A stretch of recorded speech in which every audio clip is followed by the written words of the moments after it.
हरिओम हरिओम हरिओम। श्रीमान संजय संयमी जी के प्रेरणा से ये प्रश्नोत्तरी जो एक पर्व चल रहा है उसके अगले भाग में प्रवेश करते हैं। आइए उनका प्रश्न सुनते हैं। आचार्य श्री के युगल चरणों में मेरा सादर प्रणाम।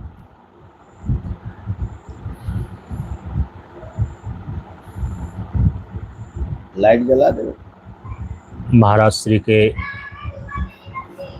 मुखारबिंद द्वारा शंका समाधान की जो श्रृंखला प्रारंभ हुई है, आज हम सभी लोग उसके 11वें भाग में प्रवेश कर रहे हैं। स्वामी जी योग और वेदांत में ईश्वर के स्वरूप के संबंध में जो ज्ञान मीमांस्य भाग है उसके अंतर्गत कल की चर्चा में ये बात सामने आई कि वेदांत का ईश्वर अद्वितीय सच्चिदानंद स्वरूप हैं, अद्वितीय सत, अद्वितीय चित्त और अद्वितीय आनंद के रूप में प्रतिष्ठित है। संत परंपरा के अंदर जो योग की क्रियाएं की जाती हैं उसमें परमात्म तत्व के साक्षात्कार का साधन सार शब्द को मानते हैं।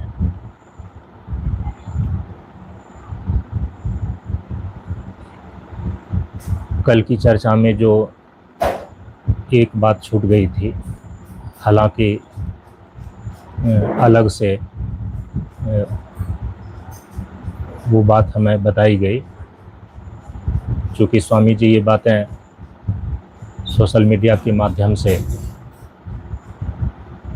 दूर देश तक जाती हैं, तो वो बातें ऑन रिकॉर्ड नहीं हो सकी थी और कमेंट में भी लोगों ने फिर से उसी चीज़ों को दोनों ही चैनल पर पूछे हैं, परमार्थ साधक संघ काशी चैनल पर और शांतानंद मिशन प्रशांत योगाश्रम के चैनल पर, कि एक तो ये बातें स्पष्ट हो चुकी हैं कि ब्रह्मसूत्र में देवताधिकरणम में जो स्फोटवाद का खंडन किया गया है, यदि वह स्फोट कोई स्वतंत्र जड़ वस्तु नहीं है, चिद्रूप है, तो फिर हमें अर्थात वेदांत की परंपरा में कोई आपत्ति नहीं है।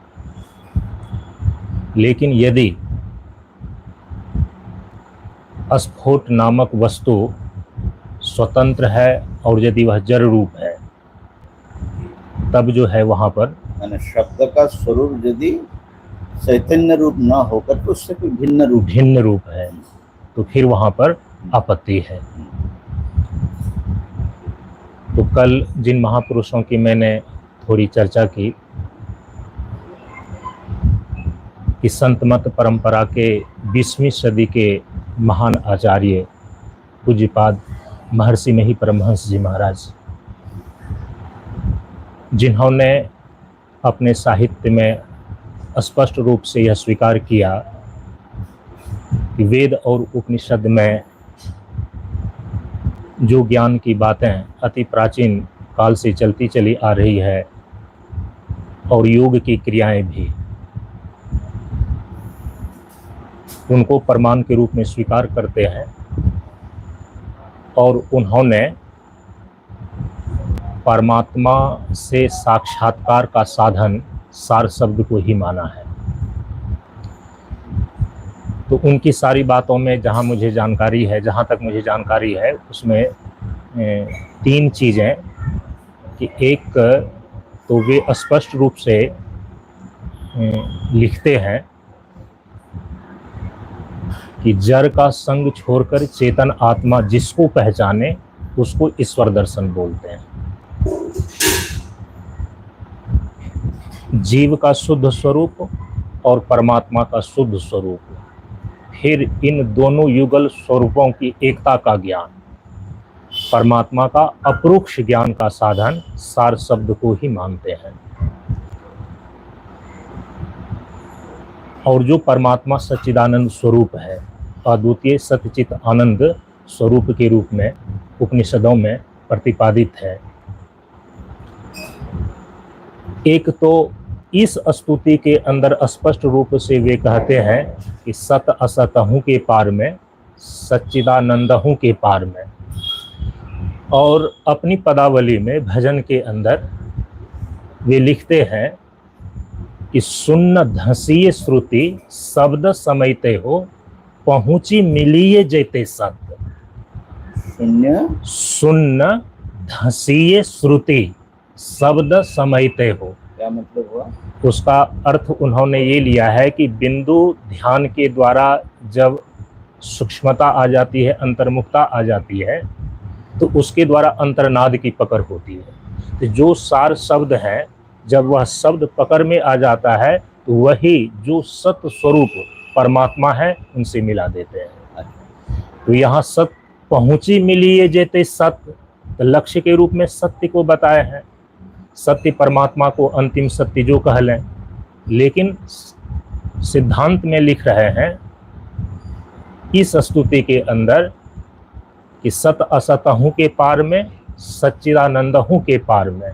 इसकी संगति यदि वेद और उपनिषद को प्रमाण मानते हैं तो किस प्रकार से लगाया जाए, क्योंकि उनकी परंपरा के जो भी अभी वर्तमान में आचार्य हैं, दो एक लोग जो बिहार में उनके मंच स्तरीय अच्छे सत्संग का कार्यक्रम करते हैं, संतोषजनक उत्तर नहीं दे पाए।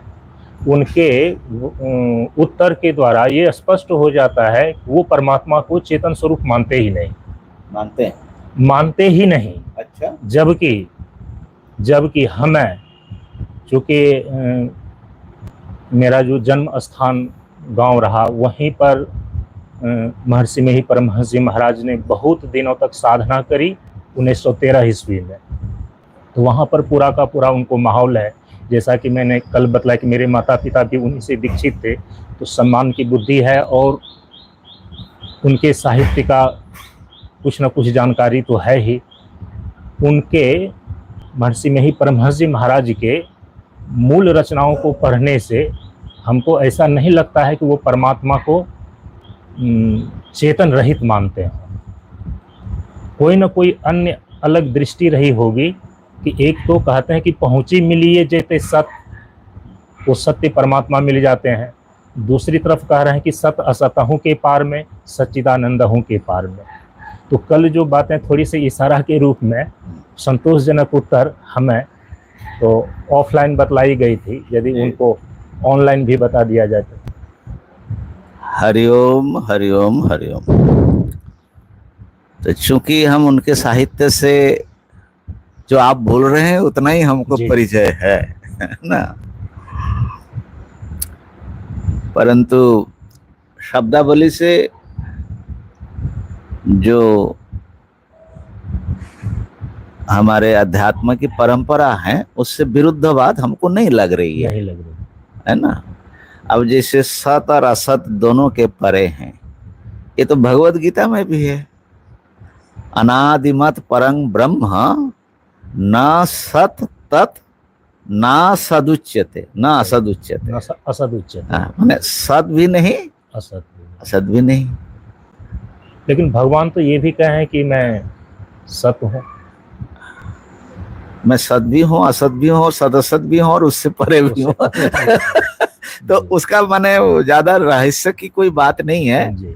जो परंपरा से वेदांत पढ़ते हैं उनके लिए सब आसान बातें हैं कि भगवान किस संदर्भ में। हाँ, माने लोक में सत शब्द का प्रयोग, जैसे पुस्तकम अस्ति, ये है जी, तो किसी विशिष्ट सत्ता को लेकर ही सत शब्द का प्रयोग होता है। और भगवान भाष्यकार ने लिखा जो इंद्रियों से दिखाई पड़ता है कि ये है, तो उसको हम है कहते हैं। जी, इंद्रियों से जो दिख नहीं रहा है उसको हम नहीं है कहते हैं, तो हमारे लिए वो असत है। असत। तो इंद्रिय ग्राह्य जो वस्तु है, या यूं कहो जो विशिष्ट कोई वस्तु है जिसका अपना एक नाम रूप की अपनी मर्यादा है, उसी को सत मानते हैं लोग। ऐसा अनेक सतों में कोई मैं भी एक सत हूं, जैसे जोगियों का ईश्वर भी तो सत है, जी, ऐसा सत नहीं समझना, ठीक है ना। तो क्या आप नहीं हैं, असत भी नहीं समझना, ठीक है ना। तो आप कैसे हैं, तो इसका मतलब है कि सभी तथाकथित सत को सत बनाने वाला मैं हूं। तो मैं सत स्वरूप हूं, मैं सत्ता युक्त नहीं हूं, सत्ता वाला नहीं हूं। दोनों में फर्क समझ रहे हैं ना। जैसे ज्ञानवान और ज्ञान स्वरूप, जी, जी, तो न्यायिक मानते हैं कि आत्मा ज्ञानवान है, हम कहते हैं कि आत्मा ज्ञान स्वरूप है। तो फर्क हो रहा है ना। जी, तो सत्ता नाम की एक धर्म है, उसके कारण वो सत है, ऐसा नहीं। सत्यस्य सत्यम जो श्रुति वाक्य है, हाँ, सारे सत्ताओं की स्फूर्ति जिस परम सत्य से हो रही है। हाँ, जिसकी सत्ता से सब सत है, जी, तो वो सत स्वरूप, उसको बोलते सत स्वरूप। स्वरूप। तो सत स्वरूप जो है वो न सत है न असत है, माने लोक दृष्टि में जो सत असत की परिभाषा उसमें नहीं आता। दूसरी बात यह है कि कोई भी शब्द किसी ना किसी धर्म को, सामान्य धर्म को लेकर प्रयुक्त होता है। वेदांत में बार बार भाष्य में ये चर्चा आती है, उपनिषद में भी है, यतो वाचो निवर्तन्ते अप्राप्य मनसा सह अवांग मनसो गोचरम जद वाचा अनभ्युदितम, केनोपनिषद। ये बात बार बार अथात आदेशो नेति नेति ऐसा वर्णन आता है। क्यों? जब आप कोई शब्द प्रयोग करते हैं, जैसे आपने इसके लिए कहा ये पुस्तक,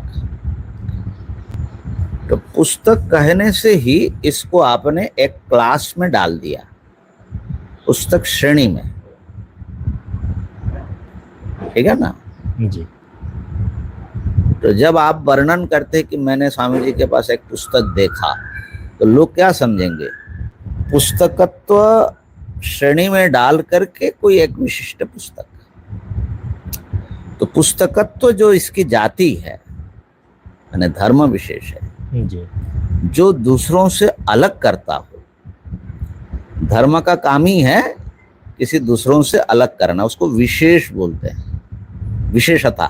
जी, अब आपकी विशेषता, उनकी विशेषता, हमारी विशेषता, माने व्यवहारिक दृष्टि से सब अलग अलग है। चेहरे में अलग अलग धर्म होंगे, गुण होंगे, तो सब अलग अलग मालूम पड़ता तभी ना। जी, तो धर्म के कारण ये सब एक दूसरे से अलग होते हैं, और उन धर्मों को पकड़ करके शब्द की प्रवृत्ति होती है।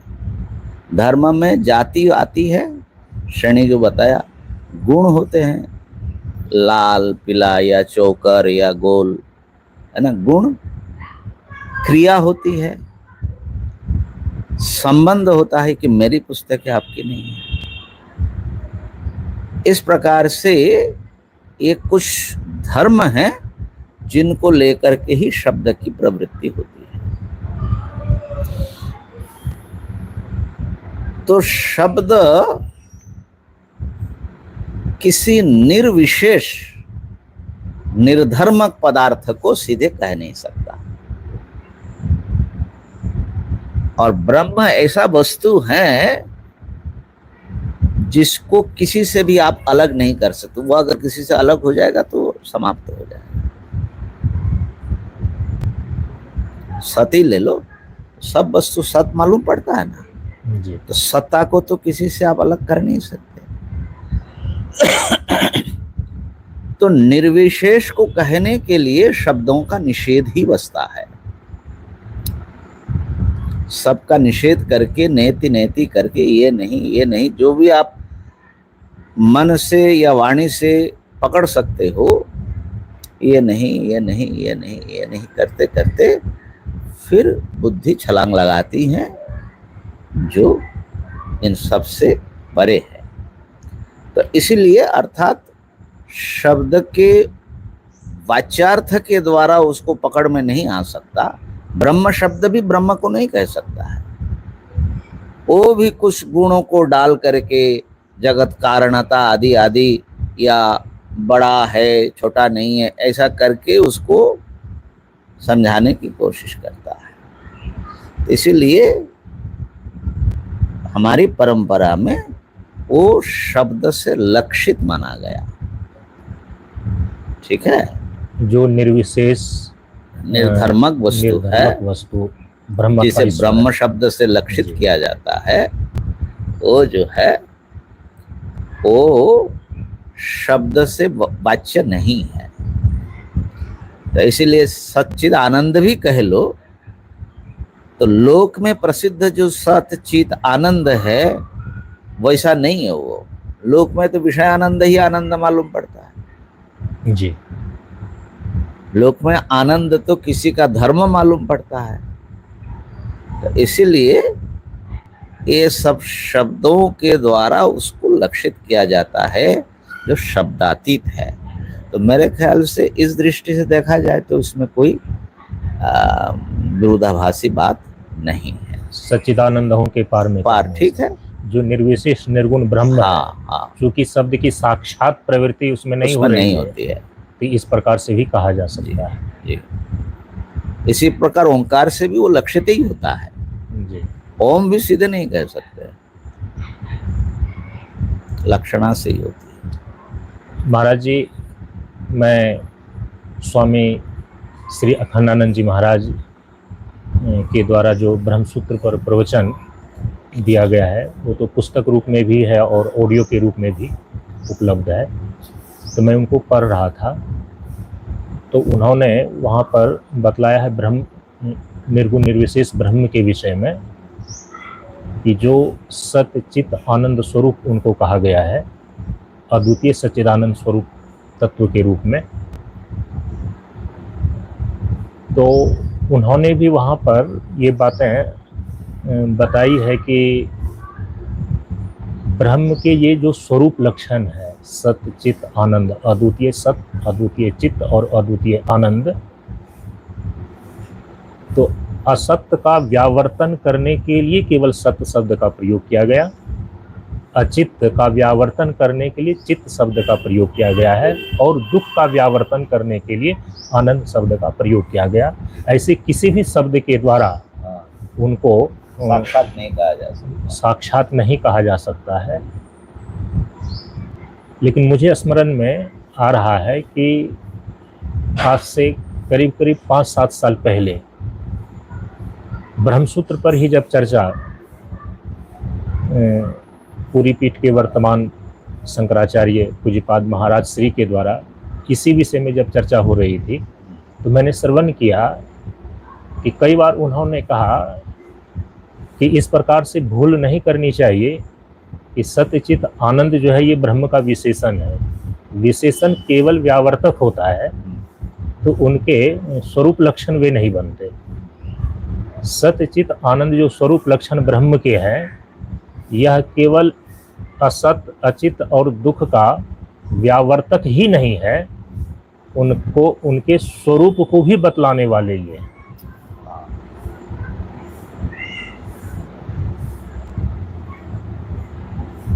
तो मेरे ख्याल से जो दोनों महापुरुष कह रहे हैं दोनों ही बात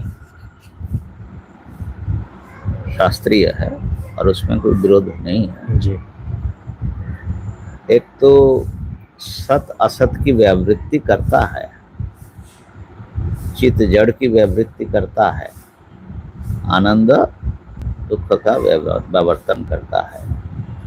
ये बात तो अद्वैत सिद्धि तक हमारे आचार्यों ने कहा, ठीक है ना। माने सत कहने से, किसी को जब सत कहते हैं तो सत्ता से युक्त वो वस्तु है ऐसा मालूम पड़ता है। सत्ता उसके धर्म होता है।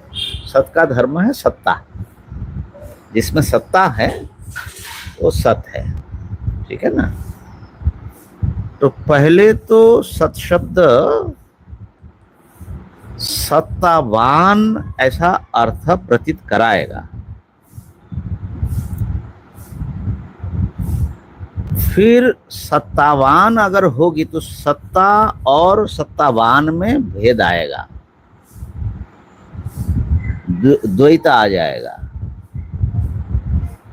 इसलिए वो सत्ता जो है, जो धर्म के रूप में भास रहा है, वो जिस ब्रह्म का वर्णन हो रहा है वो असत नहीं है, असत्ता का निषेध करेगा,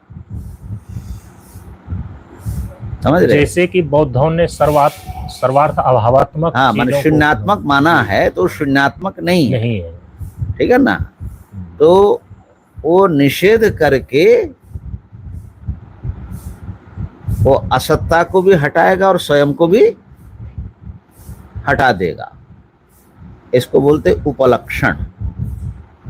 काकवत देवदत्तस्य गृहम, आपने बहुत सुना होगा।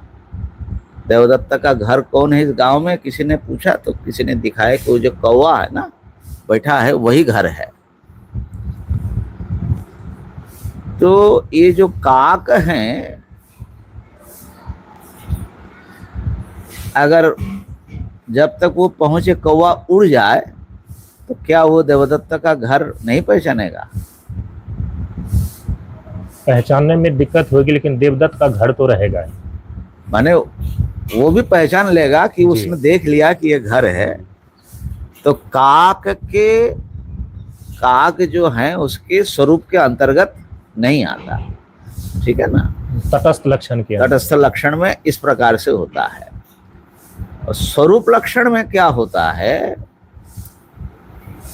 वो जो है सत्ता और सत्तावान में जो भेद है, असत्ता को विवृत करेगा और उसके भेद को विवृत करेगा।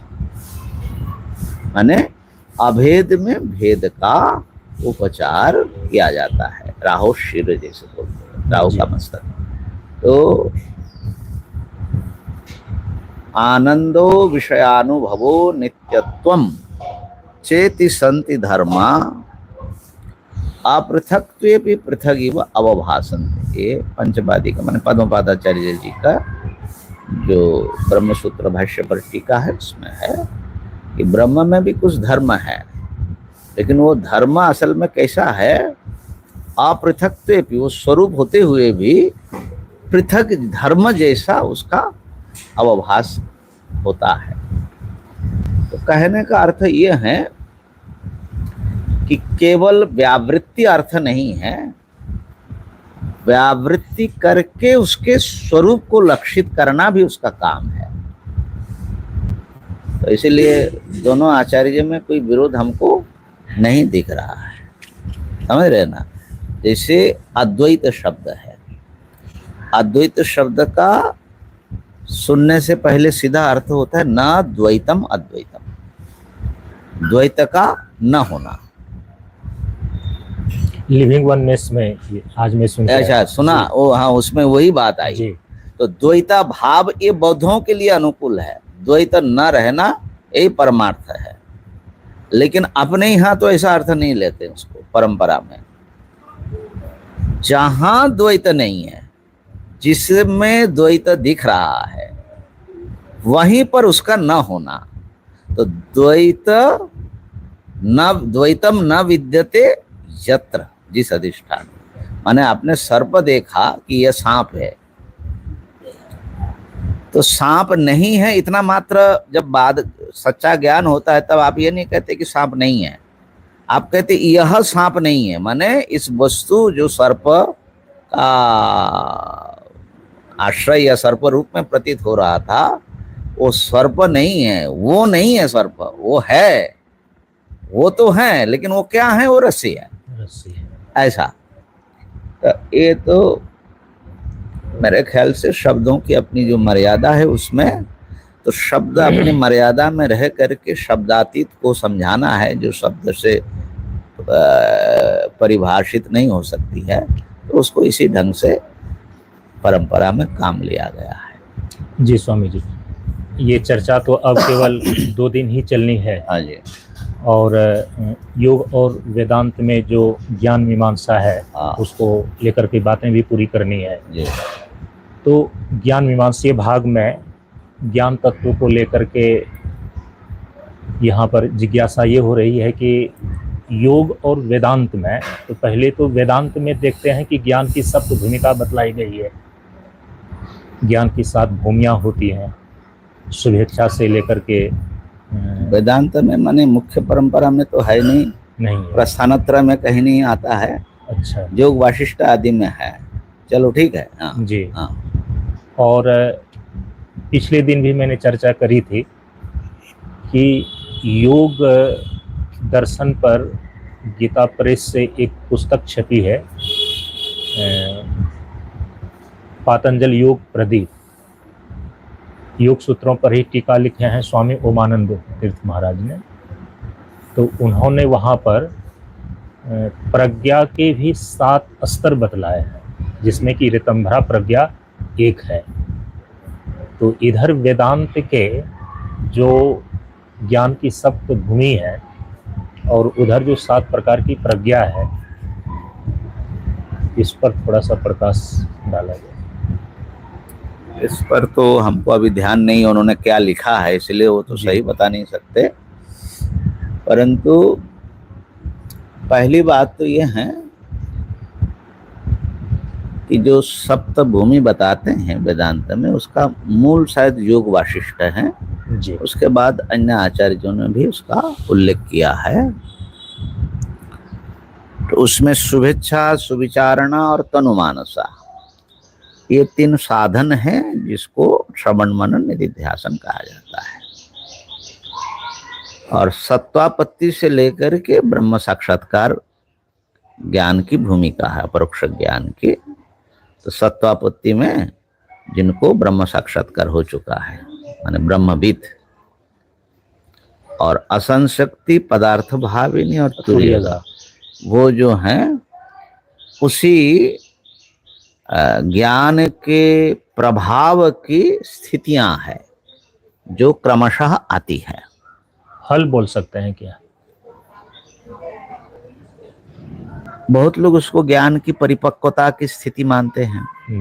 माने उसमें ऐसा है, जो वर्णन आता है कि जो ब्रह्म ज्ञानी व्यवहार में भी रहते हैं, समाधि निष्ठ नहीं है, लेकिन उनकी मुक्ति तो निश्चित हो गई, अज्ञान नष्ट हो गया, ब्रह्म साक्षात्कार हुआ, लेकिन वो व्यवहार में लगे हुए हैं, तो वो सत्तापत्ति भूमि में है।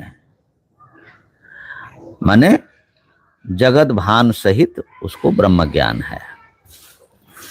और असम शक्ति में जिसको जो है वो जगत भान छोड़ करके समाधि में चले जाते हैं,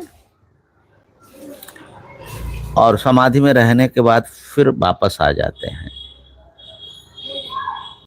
तो समाधि में केवल ब्रह्मनिष्ठ, माने ब्रह्म में ही उनकी स्थिति रहती है, और फिर जब आते हैं तो नाम रूप सहित ब्रह्म का, यद्यपि नाम रूप बाधित ही रहता है उनका, ठीक है ना, माने जगत भान रहित वो होते हैं असंग शक्ति में। तो समाहित रहते हैं, लेकिन बीच बीच में उत्थान हो जाता है उनको, प्रपंच की प्रतीति रहित समाधि में जब है, लेकिन जब हाँ असंग शक्ति में, लेकिन बीच बीच में वो अपने आप ही समाधि से बाहर आते हैं। पदार्थ भाविनी स्थिति में जो है वो समाधि में जाते हैं और अपने आप वापस नहीं आ सकते हैं, उनको उठाना पड़ता है, दूसरों के द्वारा उनको प्रबोधित किया जाता है। स्वयं बुत्तिष्ठते चाद्यः, असंग शक्ति में स्वयं ही उत्थान होता है। और पदार्थ भाविनी में वो जो है दूसरे से पर प्रबोधित होते हैं। और तुर्यगा स्थिति में उसका उत्थान नहीं होता, वो उसी में रहते हैं और शरीर छूट जाता है उसी में, ठीक है ना। तो इस प्रकार कुछ महापुरुषों ने उनको सत्तापति को ब्रह्मविद, फिर ब्रह्मविद वर, ब्रह्मविद वरियान और ब्रह्मविद वरिष्ठ ऐसे परिभाषित किया है, परंतु वो भाष्य परंपरा के अनुकूल नहीं बैठता। ज्ञान में कोई बढ़ोतरी नहीं हो सकती। ब्रह्म ज्ञान के बाद कोई अधिक ब्रह्मज्ञानी हो जाए, कुछ उससे अधिकतर ब्रह्मज्ञानी हो जाए, ये नहीं है। तो ये भूमिया समाधि को लेकर के किया जा सकता है, समझ रहे हैं। चित्त की कैसी स्थिति है उसको लेकर के आप अलगाव करिए, लेकिन ब्रह्मविद से भी वो वरिष्ठ बर हैं और वरिष्ठ ऐसा, क्योंकि ज्ञान में अगर कोई गुंजाइश है बढ़ने का तो अभी तक ब्रह्म ज्ञान। लेकिन स्वामी जी विवेक चूड़ामणि में तो भगवान भाष्यकार ने ब्रह्मवित्तमम शब्द का प्रयोग किया। हाँ, ब्रह्मवित्तम शब्द का प्रयोग उसी अर्थ में किया है, क्योंकि कई बार परोक्ष ब्रह्मवेत्ता को भी ब्रह्मविद कहा जाता है। अच्छा। कई बार संशय आदि से युक्त भी अपरोक्ष ज्ञान मानते हैं, तो माने जिनके मूलाविद्या सर्वथा नष्ट नहीं हुई है। तो ब्रह्म सूत्र में इस प्रकार से भाष्यकार ने तृतीय अध्याय में इस पर विचार किया, बहुत स्पष्ट शब्द में, और आवृत्ति अधिकरण है जो चतुर्थ अध्याय में है, प्रथम पाद में ही है, जो उनकी आवर्तन करना चाहिए, कितना करना चाहिए, नहीं करना चाहिए, आवर्तन से क्या होगा। तो हाँ, उन्होंने स्पष्ट शब्द में बताया है कि जो ब्रह्म विद्या है उत्कृष्टा ही विद्या, विद्या उत्कृष्ट ही होती है। निकृष्टाया विद्यात्व अभावात, जो निकृष्ट है वो विद्या नहीं होती असल में। हाँ, यह है कि जैसे सूर्योदय से पूर्व अंधकार छंटता है, लालिमा होती है, प्रकाश बढ़ता है, ऐसे ही ब्रह्म साक्षात्कार से पूर्व भी ऐसे ज्ञान की पूर्व भूमियां आती हैं। तो वहां से फिर व्यक्ति को ब्रह्मज्ञानी कहना या मानना कोई दिक्कत नहीं है। सूर्योदय हो ही रहा है, लेकिन सूर्योदय होने पर ही माने ब्रह्म साक्षात्कार होने के बाद फिर ज्ञान में बढ़ोतरी नहीं होती। ये बड़ा स्पष्ट शब्द में खंडन किया है। और जो योग की जो साध भूमि है ज्ञान में, अब उमानंद जी ने क्या लिखा हमको ध्यान नहीं है इस समय, लेकिन योग सूत्र में ही तो है। ऋतंभरा प्रज्ञा के संबंध में जब वो बता रहे हैं तो उसने के 7 स्तर बताते हैं। ऋतंभरा प्रज्ञा की बात तो ठीक है, लेकिन योग सूत्र में है तस्य सप्तधा प्रांत भूमि, जी जी, विवेक ख्याति के 7 प्रकार से वो जो है चरम उत्कर्ष तक पहुंचता है। वो सूत्र देख लीजिएगा, प्रथम पाद में ही है जी। तो 7 प्रकार से वो विवेक ख्याति परिपूर्णता को प्राप्त करते हैं। विवेक ख्याति की वो सप्त भूमि है, विवेक ख्याति की वो 7 आयाम कह लीजिए, 7 आयाम। हाँ जी। एक एक करके वो जो पूर्ण होता है। तो उसमें अब उसका विस्तार करना तो शायद कहाँ तक इस विषय का वो होगा। तस्य सप्तधा प्रांत भूमि, ये शायद द्वितीय पाद में होगी। अच्छा, सूत्र देख लेते हैं।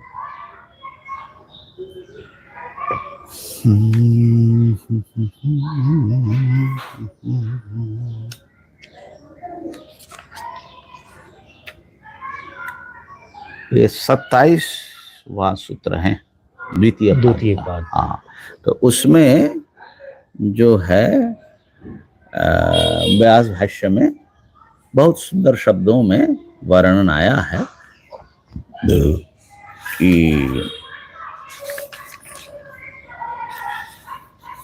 संक्षेप में दिग्दर्शन हो सकता है सप्तधा प्रांत भूमि। उसमें 4 प्रकार तो कार्य विमुक्ति रूप है, माने कर्तव्य से मुक्त होना,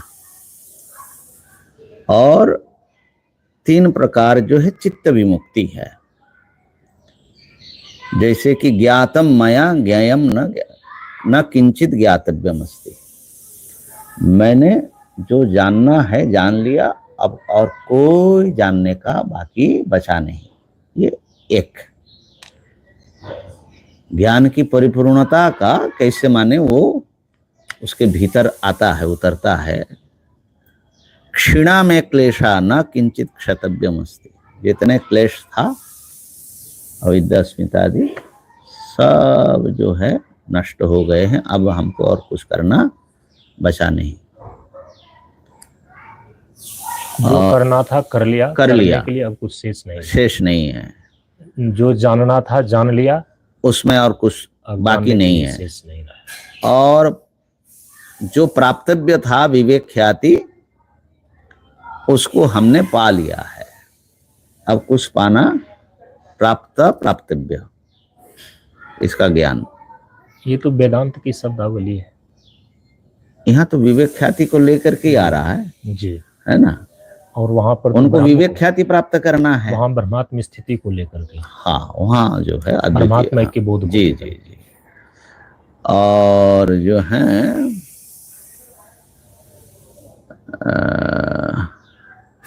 ईदृशी प्रज्ञा कार्य विषयम निर्मलम ज्ञानम। चौथा कहाँ गया?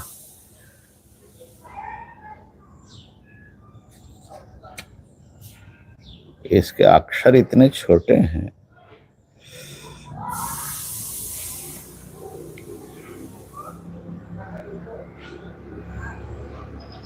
ज्ञात ज्ञातव्यता, हेय हातव्यता, जो हातव्य है माने उसको हेय हो गया। प्राप्त प्राप्तव्यता, और क्या है मोक्षाख्यम फलम साक्षात्कृतम न तदपि प्राप्तव्यम अस्ति। तो इस प्रकार से वो जो है 4 उसकी पूर्णता का अनुभव करते हैं। फिर जो है वो चित्त से कैसे विमुक्त हो जाते हैं, चित्त से ही मुक्त हो जाते हैं। क्योंकि विवेक ख्याति में तो चित्त और प्रकृति, इनके भेद का ज्ञान होता है। हाँ, इनके पृथकत्व का साक्षात्कार, प्रकृति और पुरुष के पृथकत्व का साक्षात्कार। हाँ जी। क्योंकि इसी संदर्भ में वहां पर पतंजलि योग प्रदीप में जी बताया गया कि जो 4 प्रकार की समाधि है, हाँ जी, इसके बाद तो विवेक ख्याति है ना। हाँ, जो ये भोगायतन है, 84 लाख प्रकार के शरीर, जो 14 प्रकार के लोक हैं, भोग स्थल, और 5 विषय रूप से जो भोग्य पदार्थ है, तो ये तारतम्य संघात है पंचीकृत पंच महाभूत के। तो पंचीकृत पंच महाभूत माने स्थूल पंच महाभूत के यथार्थ स्वरूप का साक्षात्कार, यही जो है वितर्कानुगत समाधि है। ठीक है, माने स्थूल साक्षात्कार जी। और जो सूक्ष्म को लेकर के, तन्मात्रा को लेकर के जो होगा, उनके यथार्थ स्वरूप का साक्षात्कार विचारानुगत समाधि। हाँ, बल्कि वहां मानते हैं कि प्रकृति तक सूक्ष्म विषयत्वम च अलिंग पर्यवसानम, है ना, सूत्र में आता है जी। सूक्ष्म विषय खाली तन्मात्राएं नहीं है, उसके भी कारण माने प्रकृति तक जो है अलिंग पर्यवसान। तो ये सूक्ष्म साक्षात्कार हुआ। इंद्रियों को लेकर के जो होता है वो जो है सानंद समाधि है जी। लेकिन वहां पर वो बता रहे हैं कि फिर इस अपंचीकृत महाभूत का जो कारण है अहंकार, हाँ जी, और उस अहंकार के यथार्थ स्वरूप का साक्षात्कार करना आनंदानुगत समाधि है। ठीक है, अहंकार में भी आनंद, अहंकार भी एक इंद्रिय तो है ही है ना। तो कुछ लोगों ने सभी इंद्रियों को सत्व का माने अहंकार का साक्षात्कार अहम अस्मि के रूप में, अहम अस्मि वृत्ति के रूप में होता है केवल। अब ये तो कैसे बताए, लेकिन जी, उसके साथ और कोई उपाधियां जुड़ी नहीं होती। अब ये तो नहीं बताएंगे, तो भाष्यकार ने वहां और पर फिर आगे बता रहे हैं भाष्यकार ने अस्मिता का साक्षात्कार कैसे होता है जी, वो तो बताया है कि आकाश के समान और क्या क्या वर्णन और वो है। बता रहे हैं कि केवल अस्मि वृत्ति से जब साक्षात्कार हो हाँ, तो तब हम उनको अस्मितानुगत माने समझेंगे। हम अस्मि और अस्मि, जी जिसमें विशिष्ट अहंता है, अपना विशिष्टता का भान है, जी वो अहंकार ले लो, और जिसमें सामान्य में पहुंच गए उसको अस्मिता ले लो, महत्त्व महतत्व स्थानीय। आसानी है। तो ये तो इनकी ये स्थिति है। और जो इसके बाद प्रकृति और पुरुष के पृथकत्व का साक्षात्कार, हाँ जी, भेद ज्ञान, हाँ, वो विवेक ख्याति विवेक है। ख्याति है। उसी विवेक ख्याति की पूर्णता की ये 4 ये आयाम, 7 आयाम, विचार आयाम। का ही हाँ नाम जी, दिया हाँ गया। जी, हाँ जी, विवेक ख्याति के 7 आयाम है। जी, और ये जो निर्विचार समाधि, वितर्क विचार, ये सब दो दो प्रकार के हैं ना, सवितर्क जी। निर्वितर्क, सविचार निर्विचार।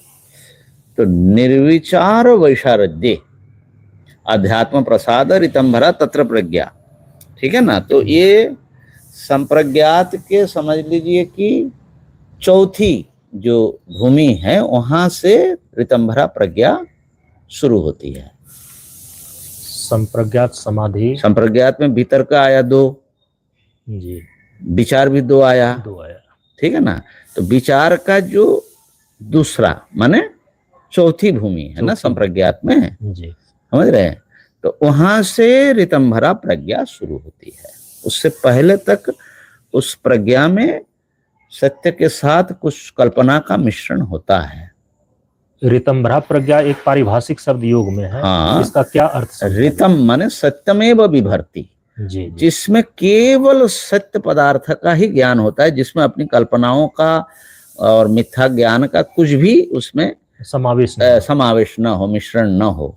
तो प्योर नॉलेज जो है, माने हम लोग जिसको यथार्थ मानते हैं उसमें कितनी कल्पनाएं जुड़ती हैं, ये तो जब भीतर घुसोगे तभी पता लगता है। जी। हम तो अपने दृष्टि से देखते हैं ना, तो हमारी दृष्टि तो शुद्ध ही नहीं है, और उसमें भी नाम आदि तो उसके साथ जुड़ता ही है ना। तो इसीलिए इसको जो है शब्दार्थ ज्ञान विकल्प संकीर्णा सवितर्क समापत्ति, स्मृति परिशुद्ध हो, जब स्मृति परिशोधित होता है, माने आपके स्मृति जो उसमें पॉल्यूट करता है कि ये फलाना है, हमने पहले देखा है, उसका जब स्मृति का जब पॉल्यूशन निकल जाए, केवल सामने जो है उसी में ही जब आपकी वृत्ति स्थिर हो, तो इस ढंग से उसके जो है संशोधन होता जाता है। और निर्विचार में जब विशारद हो जाते हैं, माने चौथी समाधि जिसको हम बोल रहे संप्रज्ञात, चौथी संप्रज्ञात, जब उसमें बहुत निर्मलता आ जाती है तो अध्यात्म प्रसाद हो जाता है, माने आपके चित्त से सर्वथा मल दूर होता है। तो वहां पर फिर जो भी देखते हैं, वो जो भी अनुभव करते हैं, वो रितंभरा तत्र प्रज्ञा, रितमेव माने सत्यमेव विभर्ति, ये उसके अर्थ हैं। और चित्त की उस स्थिति में केवल सत्य प्रकाशित हुआ, सत्य प्रकाश होगा। तो उसमें फिर जो है माने चौथी भूमि से लेकर के अगर गिने जाए तो वो, और फिर आनंद के 2 और अस्मिता के भी अगर 2 मानते हैं, कुछ लोग 1 मानते हैं, ये सब जो है रितंभरा कोटि में आएंगे। उस प्रकार से 7 उन्होंने कैसे किया मुझे पता जी। लेकिन ज्ञान मीमांसा में जो एक मुख्य बात है वो सब रह जाएगी, इसलिए बताता हूँ। हाँ। इसमें क्या वेदांत की दृष्टि में जो तुरीयगा है, हाँ, क्या योग के अंदर वही तुरीय अवस्था है क्या, या कभी बोलते हैं तुरीयातीत, ये कहने का क्या अभिप्राय होता है? नहीं, वो तो अपने अपने अभिप्राय, जो जहां तक आपने जो परिभाषा निश्चित की है, माने उस शास्त्र के अनुसार चलना पड़ेगा। उस सब में एक ही परिभाषा तो होती नहीं ना, नहीं। तो उसके परिभाषा से ही आपको उसको समझना है। अब ये विवेक ख्याति की बात हो रही है, और वहाँ अद्वैत साक्षात्कार की बात हो रही है, तो दोनों को तो भिड़ाना मेरे नहीं, ख्याल से जो है दार्शनिक मर्यादा का उल्लंघन होगा ना। तो मतलब हर दर्शन में जिस शब्दावली का प्रयोग हुआ है उनको बांधा गया, दर्शनकारों उनकी ने उसको, सीमा में ही उनको समझना है। हाँ उसको सीमा जी। में समझे, भले फिर बाद में कंपेयर कर ले, जी, लेकिन उनकी सीमा में रख करके उसको क्योंकि समझे। तुलनात्मक यहाँ पर अध्ययन हो सकता है, अध्ययन हो रहा है। लेकिन उनके सीमा को ध्यान में रख करके। तो सीधे सीधे तो हमारे जो वेदांत में जिसको तुर्यगा बोल रहे हैं और इनके जो असंप्रज्ञात समाधि, वो मिलेगा नहीं ना, क्योंकि इनमें तो द्वैत रहता है ना। क्योंकि योगी लोग भी तुरीय और तुर्यातीत अवस्था की बात करते हैं। हाँ, और इधर भी चतुर्थम का अर्थ जो है कि तुरीय ही लिया जाता है। हाँ जी। अब तुर्यातीत भी कैसा होता है वो सब फिर एक अलग ही लंबा चौड़ा, हाँ अलग वो वो विषय अलग है। हो जाएगा। यहाँ पर अभी स्वामी जी बता रहे थे जो ज्ञान मीमांसा में कुछ हाँ, बातें ज्ञान थी। मीमांसा में एक बड़ी मुख्य बात क्या है कि क्या ब्रह्म का ज्ञान हो सकता है? ये एक बड़ा प्रश्न है। तो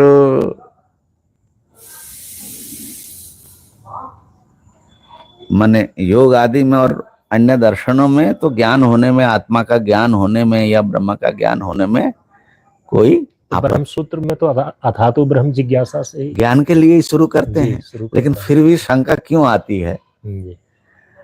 अब जैसे गीता जी में आया, अनाशिनो अप्रमेयस्य तस्मात् युद्धस्व भारत। ये ब्रह्म जो है अप्रमेय है, आत्मा जी, वो प्रमा का विषय नहीं हो सकता, ज्ञान का विषय नहीं हो सकता है वो। क्यों? ज्ञान का जो विषय होगा ना वही ज्ञेय होगा, वो तो दृश्य हो जाएगा ना। अगर मान लो आप अपने को जान रहे हो,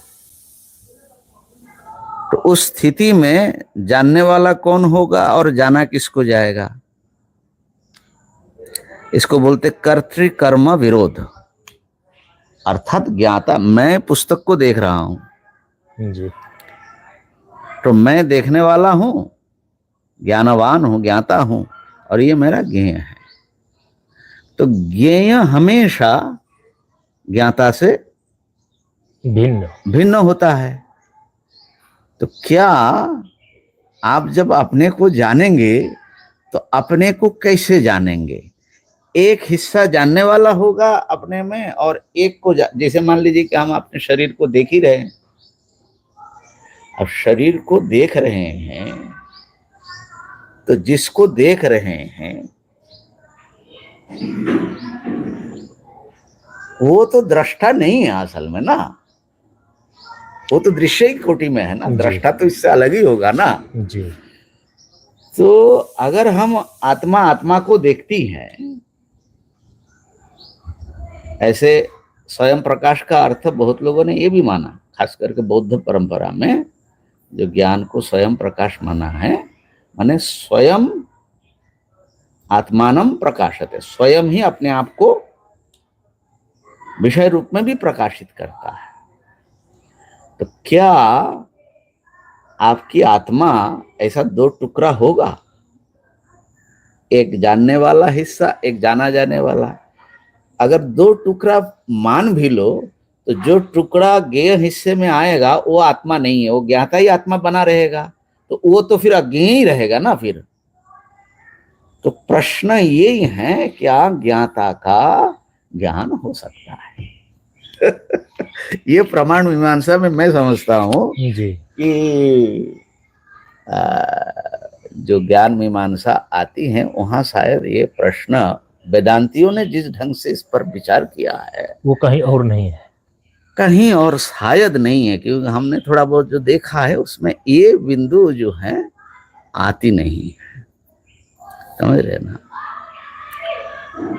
तो अब हम लोगों को मुसीबत क्या है, वेदांतियों को? हमने तो वो ज्ञान नहीं हो सकता, ज्ञान का विषय नहीं बन सकता मान लिया, लेकिन ये सारा फिर ये जो लफड़ा करते हो अथा तो ब्रह्म जिज्ञासा श्रवण मनन निधिध्यासन आत्मा बारे दृष्टि, वो किस लिए करते हो जब जानना ही संभव नहीं है? तो अज्ञेयवाद फिर हो जाएगा। हाँ? फिर तो क्या फिर अज्ञेयवादी मान लिया जाए? ठीक है ना।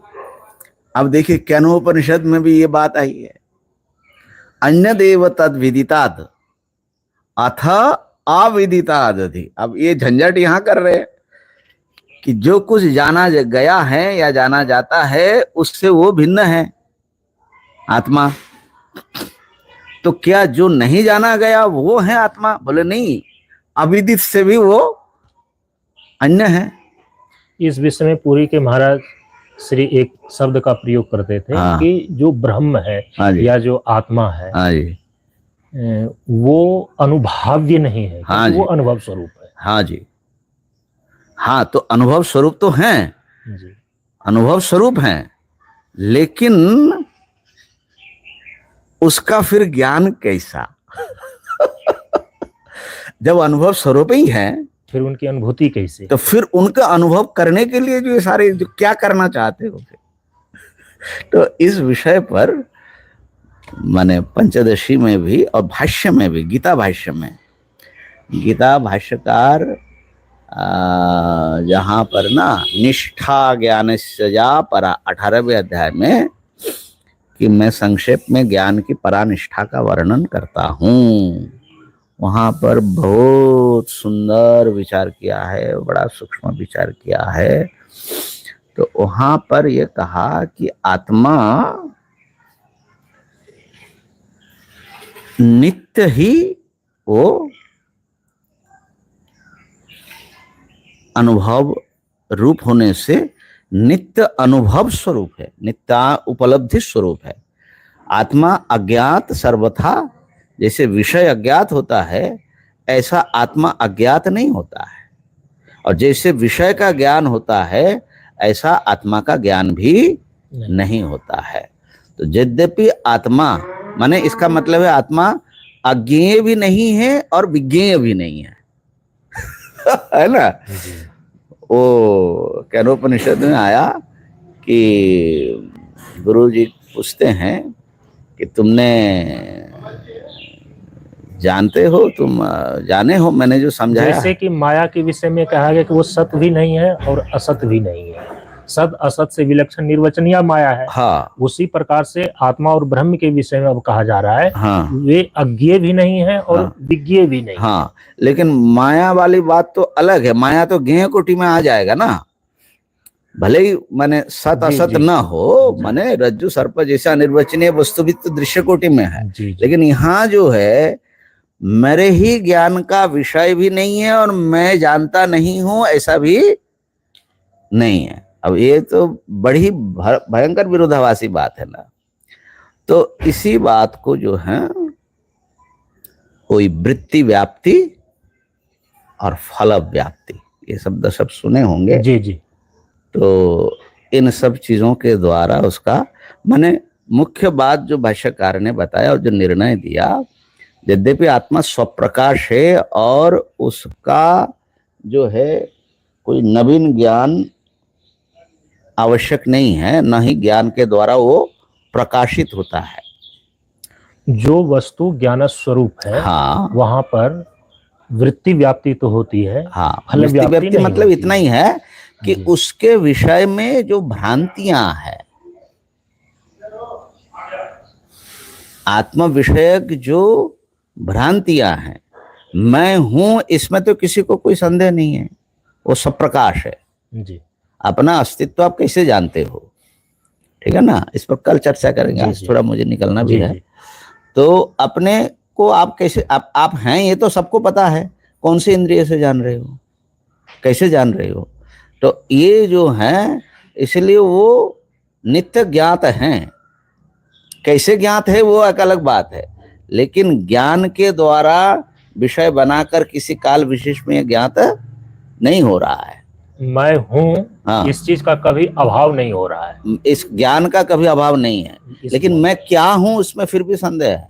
उसमें संदेह। मैं शरीर हूं कि शरीर से भिन्न हूं कि और कोई हूं, परिच्छिन्न हूं कि अपरिच्छिन्न सत्ता हूं, तो ये सब उसमें आरोपित है। इसलिए अध्यास की निवृत्ति के लिए ब्रह्म विचार हैं, न कि ब्रह्म को प्रकाशित करने के लिए। ब्रह्म तो आप हो, और आप ब्रह्म की ब्रह्म रूपता माने आपकी जो स्वरूपभूत प्रकाश है वो सदा विद्यमान है, उसको पैदा नहीं करना है, लेकिन भ्रांति को मिटाना लक्ष्य है। मैं ब्रह्म हूँ इस चीज के लिए नहीं, हाँ, मैं ब्रह्म नहीं हूँ इस भ्रांति को मिटाने के लिए। ठीक ठीक। ओम पूर्णमदः पूर्णमिदं पूर्णात् पूर्णमुदच्यते पूर्णस्य पूर्णमादाय पूर्णमेवावशिष्यते। ओम शांति शांति शांति। ओम ब्रह्मार्पणमस्तु।